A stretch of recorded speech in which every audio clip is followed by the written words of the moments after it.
Sir इस sanitisation का होता रहता है।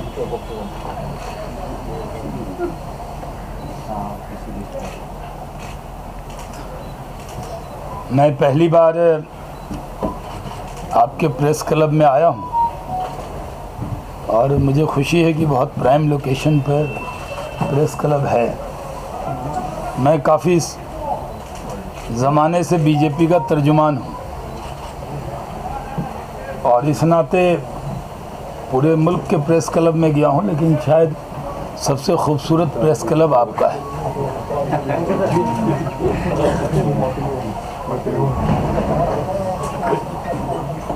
जिस तरह से जम्मू कश्मीर में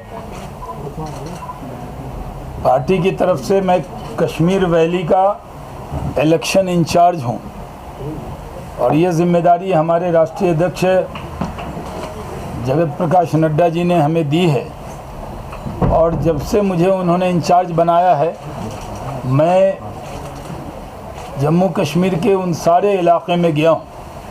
कल मैं डोडा गया था और आज मेरा कार्यक्रम डोडा में ही था, लेकिन वहाँ एसएसपी डोडा ने एक जगह मेरा जाना था तो उन्होंने उसको मना किया। तो एक दिन मैंने सोचा बैक टू बेसिक, तो मैं यहाँ घाटी आया और आज आपसे मुलाकात करने के लिए यहाँ पर आया हूँ।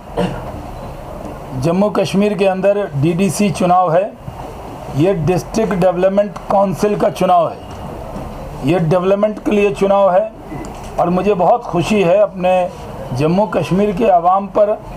हमें फ़ख्र है कि वो डेवलपमेंट के लिए, डेवलपमेंट की जो भूख है वो साफ दिख रही है। लोग डेवलपमेंट चाहते हैं, विकास चाहते हैं, तरक्की चाहते हैं और इस चुनाव में साफ लिखा है D for district development council. ऐसे इस चुनाव में डेवलपमेंट के लिए वोट है, D for dynasty free Jammu Kashmir के लिए वोट है क्योंकि आम आदमी इसमें चुनाव लड़ रहा है, और C for corruption free Jammu Kashmir के लिए वोट है। लेकिन जो लोग चुनाव में थे उनको उम्मीद नहीं थी कि इस तरह लोग वोटिंग के लिए निकलेंगे। वो इस वोटिंग से परेशान हैं। जो लोग हमारे ख़िलाफ़ गैंगअप हुए, जिनको गुपकार गैंग कहा जाता है, मैं तो उनको गुमराह गैंग कह रहा हूँ।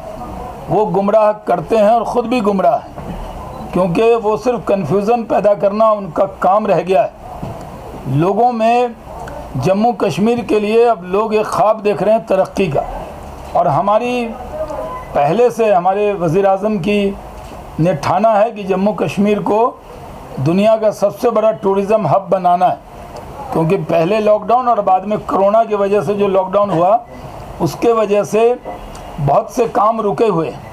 लेकिन जैसे ही रफ्तार पकड़ेगा, क्योंकि अभी भी भीड़ होना, कहीं पर जमा होना आसान काम नहीं, और जम्मू कश्मीर के अंदर यहाँ टूरिज़म का ऐसा हब बनेगा कि जम्मू कश्मीर रोज़गार देने वाला इलाका बनेगा।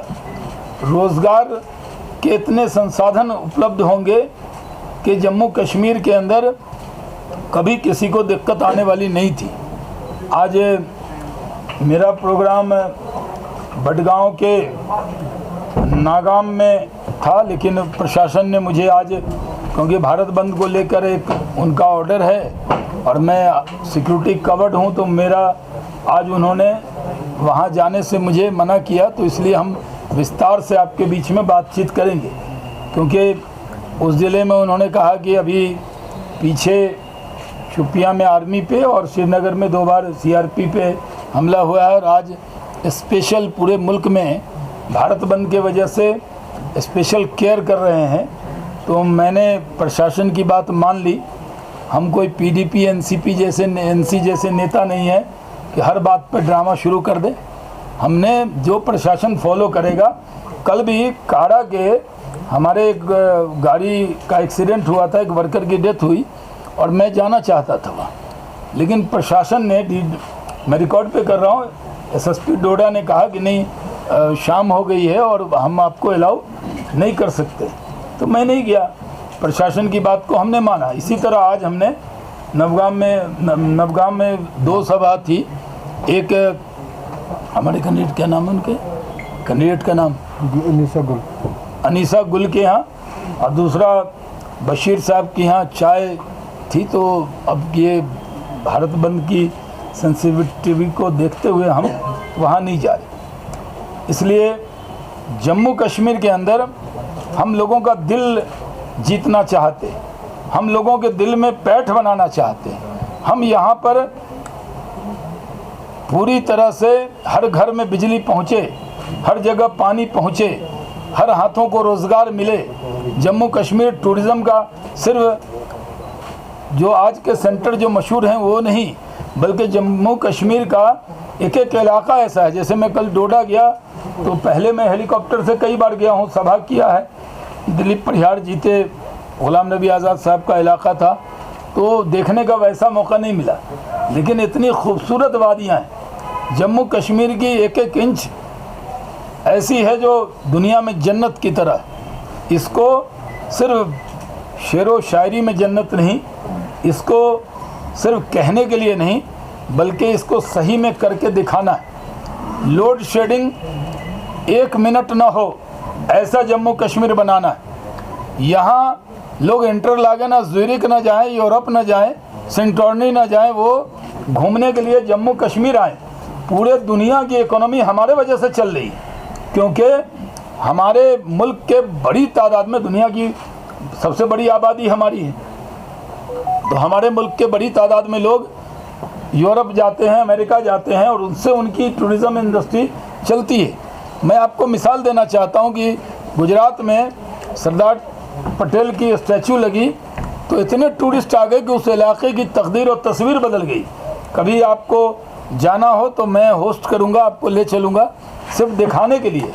मैंने ये भारतीय जनता पार्टी के स्पोक्स पर्सन के नाते ये मेरी जिम्मेदारी है कि मैं, आप जब जाना चाहेंगे, मैं प्रेस क्लब के ज़रिए आपको निमंत्रण देता हूं कि सिर्फ आप देख कर आइए कि एक सरदार पटेल की प्रतिमा लगने से वहाँ पर जो स्टैचू ऑफ यूनिटी है, तो वो उस इलाके में रोज़गार के इतने साधन बने, होटल बन गए, करोड़ों लोग महीने में आते हैं और ताजमहल से ज़्यादा देखने वहाँ चले जाते हैं। मैं चाहता हूँ, तुम लोग आगे पीछे मत करो, एक बार बंद तो बंद। इसलिए हम चाहते हैं कि जम्मू कश्मीर में भी, जिन इलाकों में मैं गया हूँ, मैं जम्मू कश्मीर का कोई चप्पा नहीं छोड़ा है। मैं साउथ कश्मीर में भी, जब मैं गया था बेलगामा एरिया में, सूफी यूसुफ साहब की श्री गुफ्फारा जो इलाका है, वहाँ भी हमें बड़ी मुश्किल से परमिशन मिली थी, पहले मिल नहीं रही थी। वहाँ भी गए थे तो कैसा रिस्पांस आया। लोग कहते हैं हिजबुल का कमांडर रहता है वहाँ, तो क्या उसके डर से नहीं जाते? अगर डरपोक होते तो कश्मीर थोड़ी आते। कोई डर नहीं, ना यहाँ के लोगों के भी दिल में जो डर पैदा किया टेररिस्ट ने, उसको भी निकालेंगे। और पूरे मुल्क के लोगों को आपके ज़रिए कहना चाहते हैं कि जम्मू कश्मीर की आवाम अमन पसंद है। यहाँ के लोग टेररिज्म से, सेपरेटिज्म से सब उब गए हैं। वो लोग सिर्फ डेवलपमेंट चाहते हैं, और डेवलपमेंट कोई कर सकता है तो सिर्फ बीजेपी। इसलिए जो गुपकार गैंग के लोग हैं उनसे कहता हूँ, डेवलपमेंट पे बात करो, डायनेस्टी फ्री जम्मू कश्मीर पे बात करो, करप्शन फ्री जम्मू कश्मीर पे बात करो। न वो डी पे बात करते हैं, डबल डी पे भी नहीं करते, सी पे भी नहीं करते, वो इधर उधर की बात करते हैं। इस चुनाव में कोई मुद्दा है? इस चुनाव में सिर्फ डेवलपमेंट मुद्दा है। और मैं कहता हूँ महबूबा मुफ्ती से भी, उमर साहब से भी, और जो उनके जो भी गैंग में लीडर हैं, और जो रिंग मास्टर उनकी कांग्रेस है पर्दे के पीछे वाली, उनसे भी कहता हूँ कि डेवलपमेंट पे बात कीजिए। यहाँ 3 डायनेस्टी रही है। पहले तो एक डायनेस्टी थी महाराजा हरी सिंह जी की, उसके बाद जानबूझ के नेहरू जी ने पटेल जी के हवाले ये मुद्दा नहीं किया था, क्योंकि डायनेस्टी रखनी थी। तो एक डायनेस्टी थी नेहरू गांधी फैमिली की, उनके लोग जो है वो यहाँ चीफ मिनिस्टर हुए। दूसरी डायनेस्टी थी अब्दुल्ला फैमिली की। तीसरी महबूबा मुफ्ती साहब और मुफ्ती साहब की थी। कोई गरीब का बेटा, कोई आम आदमी, मैं हर सभा में सवाल पूछता हूँ, किसी को ख्वाब देखने का भी हक इन 3 फैमिलियों ने नहीं दिया। कोई यहाँ आम कश्मीरी ये ख्वाब नहीं देख सकता कि वो चीफ मिनिस्टर हो सकता है, वो मिनिस्टर हो सकता है। आज तक जो लोग भी बने हैं कुछ ख़ानदान के लोग बने हैं। और मैं जहाँ भी गया लोगों ने कहा कि नरेंद्र मोदी जी ने कोरोना में बहुत मदद की। मैंने सब वीडियो ट्विटर पे डाला है और वो दिखाया है कि कितनी बड़ी मीटिंग हुई। मेरी गुजारिश है कि मैं कश्मीर से पहले से बहुत मोहब्बत करता रहा हूँ। मैं मिनिस्टर भी था तो अटल बिहारी वाजपेयी जी के साथ मंच पर दाएं वाली कुर्सी पर मैं बैठा था। कोई पुराने फोटोग्राफर होंगे तो उनको वो तस्वीर नज़र आएगी। हमने यहाँ हज की फ़्लाइट को श्रीनगर को मक्का मदीना से डायरेक्ट जोड़ा था। पहले दिल्ली होके जाते थे और किराया भी अलग लेते थे, यानी गुवाहाटी जो मक्का से दूर है उसका किराया लगता था 12,500 और जो कश्मीर से जा रहा है जो नज़दीक है उसका लगता था 20,000। मैंने कहा ये भेदभाव कांग्रेस के टाइम में होता था, हम नहीं होने देंगे। वो हमने डेस्टिनेशन बनाने का काम किया। उसी तरह से जो एयरपोर्ट है उसका संगे बुनियाद अटल बिहारी वाजपेयी जी के दस्ते मुबारक से कराया। मैं भी वहाँ मौजूद था और बेहतरीन एयरपोर्ट है, छोटा हो बड़ा हो, लेकिन सबसे खूबसूरत एयरपोर्ट अगर कोई है तो माशाल्लाह आपका ये श्रीनगर का है। उतरते लगता हम कश्मीर आ गए। तो यहाँ हम ईमानदारी से काम करना चाहते हैं। मैंने पहले भी आप लोगों को कहा है कि हमारी लिए ये हमारी क्रेडिबिलिटी का भी सवाल है, हमारी ज़बान का भी सवाल है। हमने जो ख्वाब देखे हैं वो ख्वाब अधूरे नहीं रहेंगे। आपने जो ख्वाब देखे हैं, जो उम्मीद